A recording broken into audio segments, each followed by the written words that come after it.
Hi, it's Carol from BookReporter.com, and I'm here with our latest guest for our Book Reporter Talks to interview. This is Mary Beth Keane, and we're going to be talking about her book, Ask Again, Yes. This is one of my favorite books of the year, not just of the summer, and I'm so delighted to have you here. This book works on so many levels. It's a Book Reporter Bets on selection because it's a family story, a love story, and a story about life's turns. Our reviewer noted that Keane has created something wholly unique with Ask Again, Yes, a masterful book that will stay with anyone that reads it, and I agree. So let's start by you just telling us a little bit about Ask Again, Yes. So, you mean like a plot summary? It's difficult to summarize the plot in a book like this, but it's about two families who end up living as neighbors in a suburb of New York City, and the dads in both houses are police officers, and so they're sort of bonded by that, but they're not close friends. The kids, the boy in one house and the girl in another house, end up becoming quite close, and an event happens that divides the families, and you think they're never gonna, or they think they'll never see each other again. Of course they do. It's not a plot spoiler. You kind of sense that is coming, and the book is really about how the things that happen to us as kids continue to affect us when we're grown, and how we have to deal with them and all the, echoes of our childhood and how they keep on echoing for the rest of our lives. Interesting, because that is what happens. This is what goes on. I've often felt that people get honest in their 30s and 40s, because in your 20s, everybody's got the best boyfriend, the best house, the best husband, the best kids, and then all of a sudden things start kind of going awry, and life starts being messy. And I think that a lot of what you touch on in this book is the messiness of life, that it's always not perfect. Was that something that I'm on target with? Yeah, you're totally on target. I think when you're 40, or the characters by the end of the book are in their 40s, I think you get a little bit shocked to realize that the thing that you're going to be is whoever you are now. When you're in your 20s, or earlier, of course, and even your 30s, you think you're still becoming. I can still do this, I can still do that. And of course, you can still do a lot of things, but probably the job you have is the job you have, or the career you have. The person you're with is probably the person you're with, and so on. And I think to some people, that comes as a little bit of a shock, I guess. And that's where we get midlife crises from. Right. But I think this book is a little bit about that too. The things that we can get away with when we're younger, we suddenly can't get away with anymore, as we get into our 40s and 50s and certainly older. So yeah, that's certainly what the book was about. Yeah, and bad behavior gets noted a lot differently. Bad behavior is not just bad kid behavior. It has bigger impacts on other people at the same time as well. The smaller sphere, the younger you are. And then and how you're influencing your kids. Well, character is clearly something that you love writing. And it defines so much in the book. Do you always start with character? Always. I always start with character. And I think I try not to ever start anything, whether it's, I don't know that I'm starting a novel when I start a novel, but if I am writing any sort of fiction, I like to see a character in motion. First I think about who that character is, and then I put him or her, in a situation. And that's how I like to begin, because then you can learn about that character and they can surprise you. I'm not one of those authors who thinks the character is in control of everything, but you do have twists and turns when you put them in motion that you might not be able to see if you're just thinking about, personality traits and things like that. That's just it. What was the first character that you had? What came to mind Francis first? was first. Really? Peter was a close second, and I knew that they were not father and son. Okay, so Francis is the one, he's the older cop. Yes. He's one of the fathers. Yes, right? He's one of the fathers, and Peter is the boy who grows up in the house next door. And I knew that their lives would intersect in some way, but I didn't know how or for how long. But I saw them very clearly early on, but separately. And it took me a long time to figure out how, their lives would keep crossing, I suppose, and how they mattered to each other. Yeah. So Francis plays by the rules. He plays by the book. He's a cop. This is the way you do things. Everything is correct, and he runs his home basically the same way as well. This is the way you operate. Whereas Peter has grown up in a house with his father, Brian, who is a cop, but doesn't play quite the same way. Right. And did you set that conflict up right from the beginning of those two different people, two different players? Kind of. I thought of Francis as being a very good cop. He joined, like a lot of young people do, without fully thinking out what this life would be like, but I think he took it very seriously. He came at it honestly, and he tried to be a good cop. Brian I thought of as maybe a little bit different, but I thought of Peter as being more like Francis, ultimately. And he comes out of a house that is chaotic, but the way he copes with that is by being ordered sort of within himself. He's a good boy, and I saw him that way from the beginning. I think a lot of kids who grow up in a house like he did lash out, you know, they do all sorts of crazy things, and they sort of have an excuse, you know, if their parents are the way that Peter's are. But I found it more moving that he was such a rule follower without anyone telling him to follow the rules. He just didn't know what else to do. Right. And actually he was creating order in a very unorderly house, because his dad wasn't completely playing by the rules, and his mom was definitely dealing with mental illness. You don't quite know what she has, but you're seeing these terrible strains. And it's interesting because we don't talk about mental illness enough now. But we really didn't talk about it in 1973. You know, it was just not talked about at all. I mean, even in the 80s and 90s. And I tried to kind of mirror the vocabulary that people had then, you know, and their understanding of it. And really, I read a lot of memoirs. I talked to several psychologists and psychiatrists, and it has come a long way, but there's still a very long way to go. Because it's still there's still a stigma attached. There's still, oh, that's not perfect. Because I think we still, going back to our, in your 20s and 30s, everything's supposed to be perfect. And if it's not, oh, like, you know, you failed. You failed. And I think that's a huge stigma that's still attached. And I think today, a lot of people have said, there's this one particular scene where Anne, who is suffering, is in public, and people say, I don't, you know, we wouldn't react that way now to the way she behaves, that deli counter scene. And I'm not so sure that they're right about that. I think people still, your first instinct is to step back and just get away from a person like that. And I don't know if it comes to people's minds right away that someone's ill, you know, someone needs help. So I think, you know, a lot has changed, but like I said, well, I'll say the same thing, because after I read the book, a woman came up to me in the supermarket and just started talking to me. She was clearly, she was older, she was clearly dealing with some form of dementia. And I'd seen her having these very active conversations with other people throughout the store, but I thought she knew them. And then she came up and started talking to me, and I was so conflicted, because I wanted to not be rude, but by the same token, I was trying to figure out in the back of my head, who is this woman here with? How did she get here? And does anybody know she's here? Was like my first instincts. So when you see somebody like that, it's this back away kind of thing, but in the back of your head, you're getting in your car to leave, especially in the 70s, and saying, oh, well, that wasn't me. That wasn't us. You know? Stay away from that person, stay away from that family. And the one thing is, I was thinking about, if these two families did not live next door to each other in close proximity, and we should probably set up that the husbands both worked in the Bronx, am I correct, on the beat, and they didn't want to raise their families in the neighborhood where they would be, so they moved out to Long Island. To Rockland. To Rockland. Okay, to Rockland. Rockland. Well, I see I'm not good on my... It's okay. No, I've seen that in a lot of places. It's Rockland. They moved out to Rockland. Go change that. I've seen Westchester too, but it's Rockland. Interesting. Rockland County. Okay. So they moved their families out to Rockland County, and in doing that, they lived next door to each other. If they were not next door to each other, like, you sometimes don't know what's happening with the people down the block. Did that have a big bearing on they had to be next door to each other?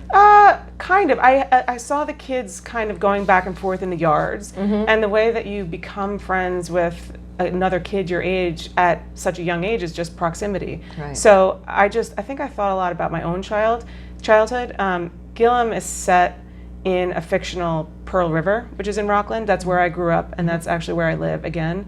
And the 80s were very much like that. You know, there was just a big pile of bikes, you know, on somebody's lawn, and the kids just went back and forth in and out of houses. I remember being like in the tub at the end of the day, and there might be like a neighbor or two in there, you know, when I was 4 or 5 years old. Then somebody'd get sent home. Dinner was sort of like a free-for-all. If somebody was having burgers, you'd end up, you know, having a few extra kids.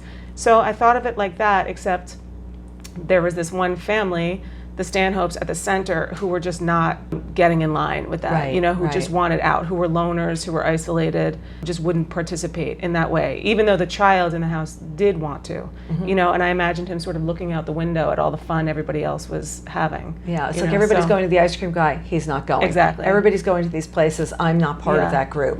But having them be right next door to each other, because sometimes people can be a little bit further down the block, and you know there's secrets, but you're not living them over the fence line like quite the same way. But I agree, but childhood growing up was completely different. I mean, now I would say that the kids on one side may not know the kids on the other side, like we're in the middle, and it's just not the same setup anymore. Kids are so scheduled now too. You know, they've got like baseball followed by soccer followed by homework followed by whatever. Right. So there's not a lot of free play. No. And there's not just, and it's also not the chance to sort of get into those conflicts and resolve them with people that you live in close proximity to, which is what these kids were doing all the time. Yeah.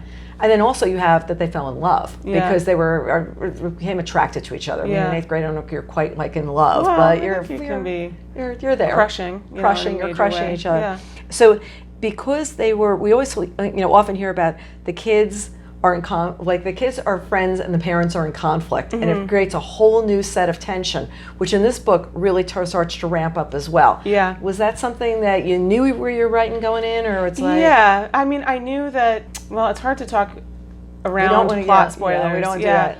I knew that the families would be against an eventual relationship between these two for a variety of reasons, and so I couldn't really have them get along that well, Right.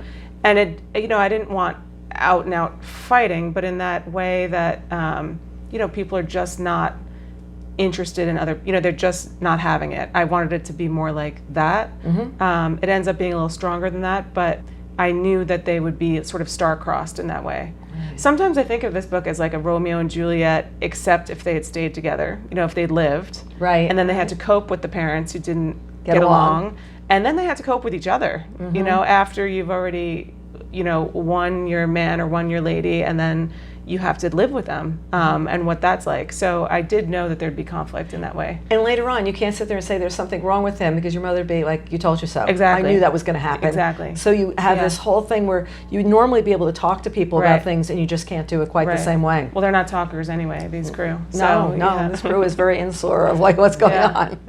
You've been with your husband since you were teenagers, right? Right. Did what you were going through influence when you were writing this book with your friends and going back to, I take it you didn't live in Pearl River all the time. I did live in Pearl River. He lived in the town next door, so we actually met in high school. I went to an all-girls school and he went to our brother's school. But he has a long family estrangement in his family, and that was part of what started me down this road on this book, because our kids started to ask us some questions about that, and I started thinking about how estrangement works. And so many families have a child or a parent or someone who's estranged from the central group, and I just kept noticing that no one thinks that it's going to last as long as it lasts. You think, I'm having an argument with someone that's gone on for 6 months, a year, 2 years. Next thing, 20 years go by and you're at a wake, or a funeral. And I think it's a shock. Life is going by more quickly now, I think, as you get older, and thinking about all of that is really what started me on this. The turns are happening quicker. Everything's happening quicker, and you're realizing it's really short. You think it's this really long run, and it's not as long as you think it's going to be. But where are these conflicts, and they're still rearing their heads? And you're still family, even if you're not speaking to one another. You're still oriented around each other, even if there's silence. In cases where I won't go to this party because so-and-so is going to be there, you're still making decisions based on that person. And I thought a lot about, especially between a parent and a child, how much do we matter to each other even if we haven't spoken to each other in a long time, and how much are we still influencing each other, things like that. And look at Peter with his mother, because he's constantly trying to go see his mother. He's trying to make that bond all the time. Even if it's being pushed away, he's realizing that's something he needs, and he's not able to have it the way he wants it. So as a result, he's looking for things in different places. Exactly. But it puts a huge burden on who ends up to be his wife, Kate. I mean, it puts a huge burden on her because he has unresolved issues that she's trying to then take over and deal with. Yeah, exactly. Did you do a lot of looking into mental illness, so that you could basically describe that this is what the mother was going through? Of all the aspects of this book, that was the one I was most nervous about, I think, because people feel really protective of their own stories, I think. If you have a person in your life who's been diagnosed with, say, bipolar disorder, I think sometimes if a person reads a character who's not exactly like the person in their own lives, they get really upset. So I started by reading a lot of memoirs. I also spoke to several doctors and talked about what sort of symptoms would lead to what. But the thing is, everything is so loose. It's two different 10 people could be diagnosed with the same thing and it would look different in all 10 people. And so that was both a blessing and a curse in a way, because I was afraid people would say, well, my dad had this and that's not how it manifested itself, but it did in someone else. So I was careful about that. But on the other hand, you can't be too careful because then the writing dies. But I was scared through the first and second draft to even enter Anne's point of view. And so I sort of wrote around her. Right. But then once I realized that I wanted to create empathy for her, because I was really starting to feel how much she missed out on in her. She was destructive and she was toxic in a lot of ways, but she really robbed herself of the most things. I realized I had to enter her point of view, and I just had to go for it and see how it, turned out. And one of the first scenes I wrote was that deli scene. Interesting. And I think I kept coming back to, a lot of the memoirs mentioned fear being a big trigger, and to think of someone who is acting out like that being really in their hearts afraid, I found really moving, and I kept going back to that. Yeah, because that's not an emotion that you're thinking. You're thinking of power. You're thinking this person has power, not realizing that she really doesn't. Yeah. And that's the reason she's reacting. I felt that those pieces were very, very authentic, because though I think there's shades of mental illness. I think there's shades, and the one that you hit on completely worked. I didn't feel like it was forced or contrived or anything like that. Yeah, No. I really, I felt that, completely. How about addiction, which is a strong part of the story as well, alcohol addiction and what happens with that. Did you do a lot of research into that, or is it playing out things you know way too well? Yeah, I think I didn't have to do all that much research. I think I hate to reinforce stereotypes. I'm an Irish person, so both of my parents are from Ireland, so I don't know if this is only an Irish thing. I don't think it is, but I do know a lot of people who struggle, in this way. And we were talking about getting older before, and for some reason, once you hit your mid-40s, I think there are people who kind of clean it up and go on and sort of cut way back and get on with their lives, and they just can't do the things that they did when they were kids. And some people can't. They can't rein it in. And I'm noticing it's like, two paths diverge in a wood, and some people are going on one and some people are going on another. I thought a lot about, my own drinking history. I think I had my first drink, I think I was 12 or 13, and so did most of my friends. But I know that I don't have a problem. And I don't know why. I don't know how that happened. I did some serious, drinking in my youth and more recently. But I think, I don't know why it turns out that way for me. And for some people, it doesn't seem fair exactly. But I've seen with, lots of people, or even friends of friends of friends, they just cannot stop. And they start early in the day, and they don't even realize that it's starting and it's going. Now with recycling, you can see there's a lot more bottles when you go into past people's recycling, because you're not snooping, but if you walk in the neighborhood, you can definitely sit there and see what's going on. And we always joke in there. If we have a big party, I sit there and go, whoa, what are they going to think about it? Like the guys from recycling are going to care what we've been drinking and stuff like that. But there is this more public way of seeing that. Whereas I think that also, we used to go to bars when we were young. Like we could go out when we were 18 and drink, which was, in some ways I wish that was the law right now, because kids don't know how to drink these days either. They think that drinking the entire bottle of vodka is like the way you're supposed to go out and drink.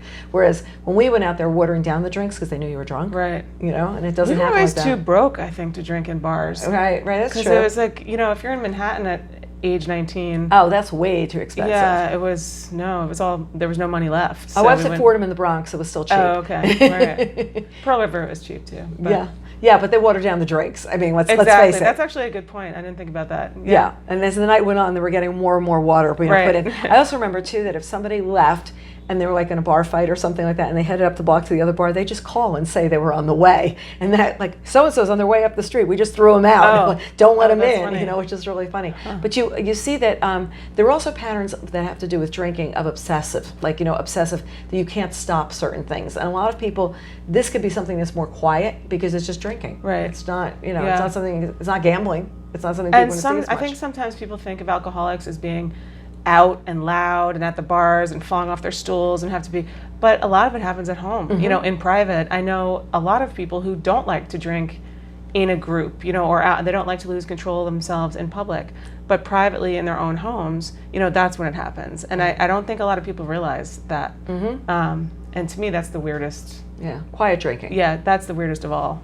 Social, I sort of understand, but this I don't get at all.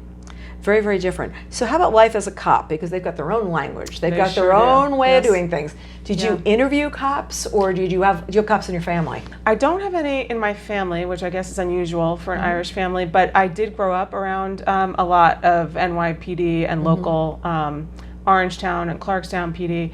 And the dads of a lot of my friends growing up were police officers. So I was able to talk to both generations. So a lot of the dads of friends my age would have been on the force in the 70s. And so I asked them a lot of questions, and then I know a lot of others, through the years, through the generations, and then down to active duty now. Some people didn't want to be mentioned in the acknowledgments. Some people were tickled to be mentioned, and that was fine. But it was interesting. I think the police department is different now than it was then, but they certainly have their own language. It took a long time. I think every cop wants to tell a story about the craziest call they ever had, but I was more interested in how they felt, and that took a little while. And they'd be like, "What do you mean? How did I feel? What are you talking about?" No, right away. But, eventually they'd start, saying different times that they might have felt a little bit afraid, or they might have not wanted to do things by the book, and that's where things got interesting to me. Yeah. They always say they're on the job. Yeah, You're on the job. Yeah. On the job. It's like you're not going to work. I'm going on the job. I actually just got reprimanded by someone at a reading in, I was either in Rhode Island or Connecticut, who said I shouldn't say cop. I know that it is sort of a pejorative. Right. But everyone, I'm going to use the word that the people use. And at least in my town, if someone gets into the police academy, they say he's on the cops. Now, it's just a manner of speaking. So I guess I would just want to acknowledge I do know the difference between cops and police officer. And I guess I've realized that I've not been differentiating when I talk about it. No, but it's also, I think that when we grew up, there were Always, cops. It was like, wasn't the police officers, it wasn't Yeah. whatever. It was, you were using the vernacular. Vernacular that sergeant, was so much of the detective. time. Yeah. No. You didn't know that. You just knew it's somebody on the Right. beat. On the force. Right. Those were the things that you were thinking about. But it was not pejorative at all. It was more like you had a lot of respect for the people at that, at that time in your life. That's how I feel, but I guess people see it differently. Yeah, interesting. Really, really interesting. So readers think a lot about writing, but they don't think about rewriting. Yeah, Okay. I bet. Yeah. Yeah, they don't think about that. And this book had a lot of changes along the way. In fact, I was Yeah. really interested to learn that you originally wrote it from Kate's point of view, Yeah. and it was in first person. Yes. And where do you just realize you're painting yourself into a hole, or what happened? Yes, I mean, basically that's what happened. So that's happened 3 times now. This is my 3rd novel. I've started each one in the first person, gotten to around page 120, and then realized I can't. And then I start over again. So I'm starting to think this is just what I do. But there is something about the first person I really love. You just can't get close enough. I guess this is sort of a craft issue, but third person, I think you can get much closer to a character's interior than in first person, because you can know things that they don't know about themselves. Right. And as much as we say the things that we want or feel, and then we think things, I think there's that third level of what we really, really feel. And in first person, it's really hard to access that, I think. And so the camera can be much, much closer in third. And I think each time I just knew that I wanted to get there eventually. I also think first person, you need sort of like a jazz hands personality in the character. So it's Well, you have to be sort of riveting enough in the first person to hold the reader's attention through 400 pages maybe. And all of these people, part of the point of the book is that they're pretty average. They're you, they're me, they're everybody.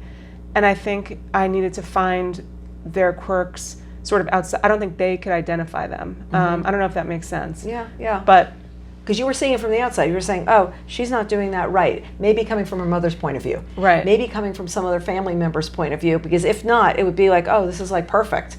But you'd have to have the reader would be the only one sharing that kind of, it's not right. And I wanted the reader to be able to draw conclusions on his or her own. And so when you see the contradictions in the way people see things, then the reader is also there coming to his or her own conclusions. And I think that's what, sort of pulls a person into a book.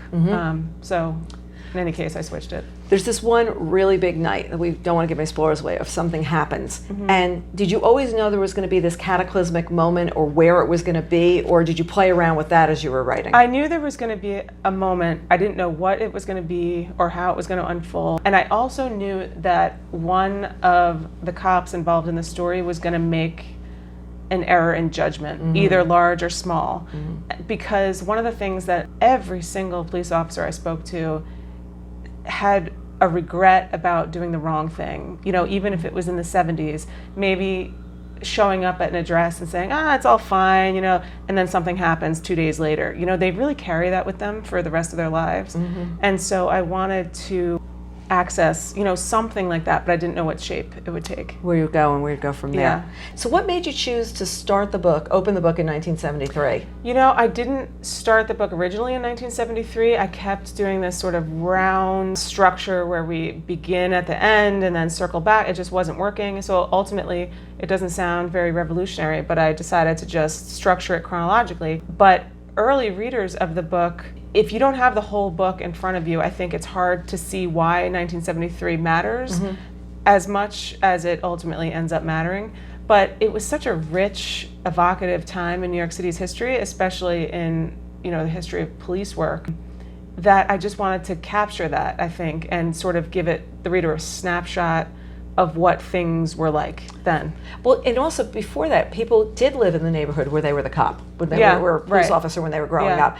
And now it was, I really want to be removed from there. I don't want to live in the same neighborhood. Whereas before it used to be, he's on the beat, we know him. You know, it's very, very different. I think that was the time that happened. They changed the law. You had to live in New York City, I think up until, I'd have to fact check this, but probably around 1970. And as soon as that law opened, you were then allowed to live in Rockland, Westchester, Long Island, maybe somewhere else. Then everybody started moving out. Yeah. Interesting.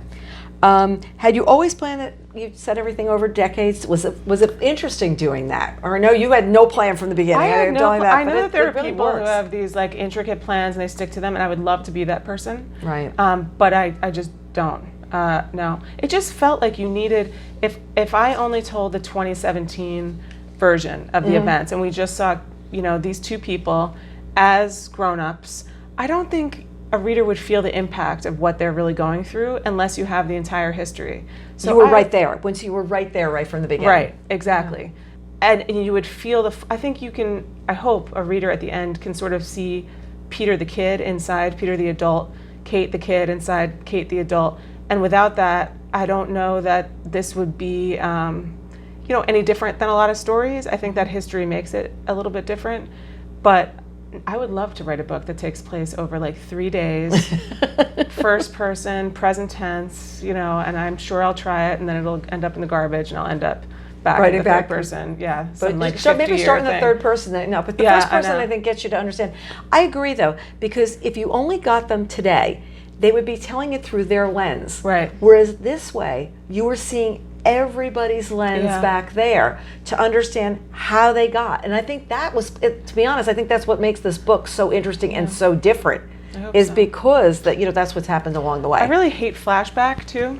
As a reader, I just don't, I mean, of course, every novel needs a little bit of flashback, but I don't like living there for too long. You know, if I start reading too much flashback, I wonder why the scene wasn't just set back in wherever we were sent. Right. So that's what kept happening too. If I started in any other place than where I ended up having to pull anyway, you know, from back there. And once you're back for 3-4 pages, I'm like, well, why don't I go on back there and set the whole thing, section or scene or chapter there, and then be more hands off? Because I think sometimes flashback feels a little directive too. To a reader, so because you're explaining this is what happened. Oh, let's go back and see how this unfolded, and why this is important. But you're only seeing it from one point of view, then, because you're seeing it because you're not even flashback from each of the characters, or that's not going to work at that point as well. Right, exactly. So how did you know you were done? Like, I mean, you've tried it all these different ways. Did you just go, I got it? I know it sounds very hippy dippy, but I kind of like feel it in my bones. You like feel it in your body that it's like it's just.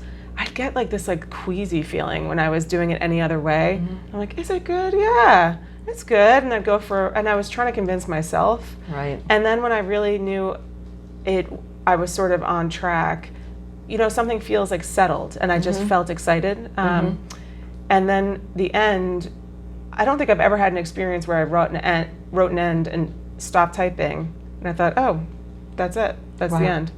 That happened today. Like, I didn't see that coming. You know, that was a weird one. I just said, okay, I got their story down. Yeah, that's it. Got their story down. Now, there are a number of authors that you mentioned in your acknowledgments. Do you share your writing with them along the way? Yes. I don't know if you're referring to anyone in particular, but pretty much any author I mentioned, we swap work. I went to UVA for my MFA, and a lot of people have, different things to say about MFAs, but I only had a great experience, and one of the best things is that a lot of us still exchange work, and we don't live near each other, we barely see each other, but I think because our whole relationship and friendships were built on criticizing each other, it doesn't feel like taking a bullet, when they say what's not working or what is working.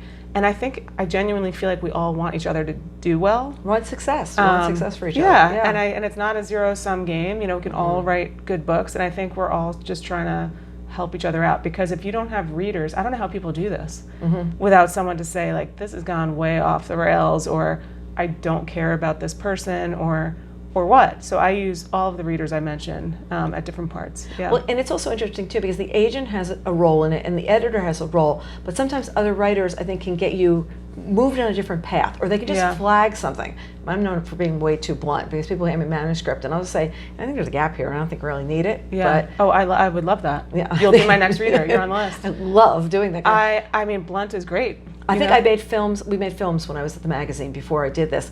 And a lot of times we'd be editing and they'd say, well, this is missing. And there was one shoot I didn't go on, I was pregnant and I decided not to go. And they kept saying, oh, I think this is really missing. And I said, do you understand? It's there. Like, it's there. You don't need any more of the footage. You don't need anything. You're seeing all the footage that was left behind. And I think that happens for writers as well.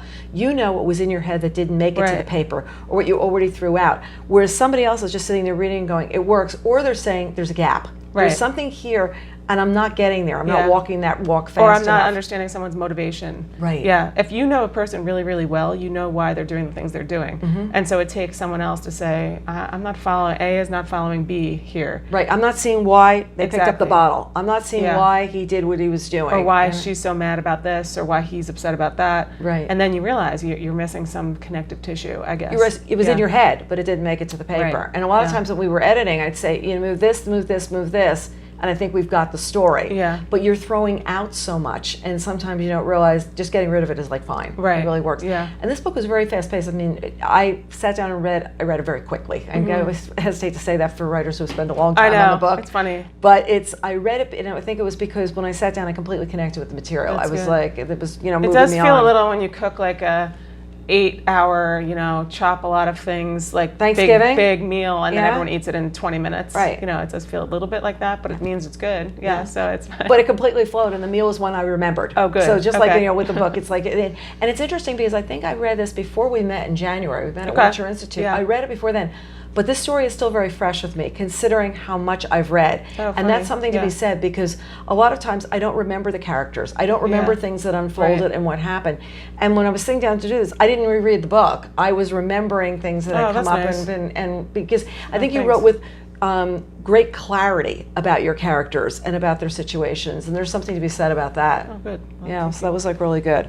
So you wrote two previous novels. So there wasn't really anything different about this one. You went into the same different little same holes. problems, same bad habits. Yeah, and people keep describing this as a departure. I don't really see it that way. I still approach character the same way. And do you think it's because it's not as historical as Fever was? And they both were historical. Well, The Walking People is described as historical, but it starts in the 50s, 60s, ends up in the present, and it's sort of, my parents immigrated from Ireland around that time, so I didn't really have to research. I mean, a little bit, but I don't think of it as being historical like Fever was.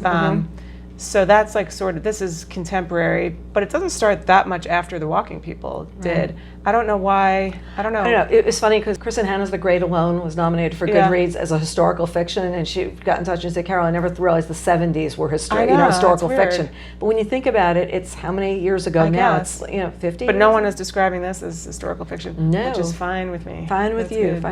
No, because I think it moves so fast. But if you didn't understand the 70s and have you explain what everybody was was going on. I think that the clarity is there to pull on where people end up later on. Right, And I I think hope that's so. like really important. I hope so. So what are you working on now?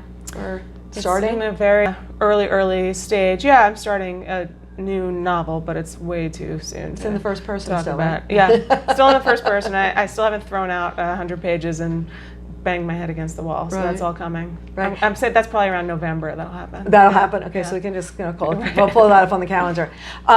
When you're writing, okay, you've set times during the day. Yeah. Say get an idea like at night. Like, do you just stop and go and write, or do you No. just hold it for the next day? I might take a note. I have those little moleskin books around the house. Right. I'll take a note if it's a really good thought, but I'll wait until the next morning. And see if Yeah. it's okay. Okay. It's too crazy in my house. It's Right. nuts. Like when the kids come home from school and then my husband comes home and my parents live next door and this phone is ringing. It's just, and I'm done. If I've written for several hours already in that day, I don't think it's any good. At night I try to read a lot if I can. And catch up on stuff like that. And then reading at night, I think helps me the next day. Fuels you to go back to the Yeah. next day. Do you stop in the middle of a paragraph or something like that, or you stop where you stop? Anything. If it's not going well, I will stop to read and just make maybe 2 or 3 days reading days to kind of like hit the reset button. But I'll stop. I usually have a 1,000-word goal per day. Sometimes I don't make it, but then you have to make up for it, the next day. There's always Okay. the like rules. Like sometimes I say I can't have a cup of tea unless I've written 400 words. Then I can make a cup of tea and come back. You bribe yourself. Things like that. Yeah. But I'll stop wherever it feels right to stop that day. And every day is different. Do you always go back? Do you rewrite, or do you just keep going writing? I will reread what I wrote the day before, and I usually end up cutting like 300 or 400 words, sometimes more. Sometimes I'll cut the whole thing, all 1,000 words, which sucks. Yeah. But I'll do that. I try not to go back too far because then you're spending your whole time reading. But it depends on where I am in the book. The first third of a book takes so much longer to write than the second third, and certainly the third third. So it depends on where I'm at, and if I'm still trying to figure out what's happening. Well, for all that she's described, for the pain that we're going back to the book, it's a fabulous book. I highly recommend it. It is really one of my favorite books of 2019. And I read it at the beginning of the year, and I said right away, I know this is going to be one that I'm going to want to recommend to people, and I really want them to read. And I think this would be great for book clubs to discuss, because there's so much in there about personal relationships, familial relationships, and you're right, the breakdowns that happen along the way, and what you do have to deal with. So I thank you so much for joining us today. Thank you for having me. This was fun. Yeah. Thanks so much. See you next time, folks.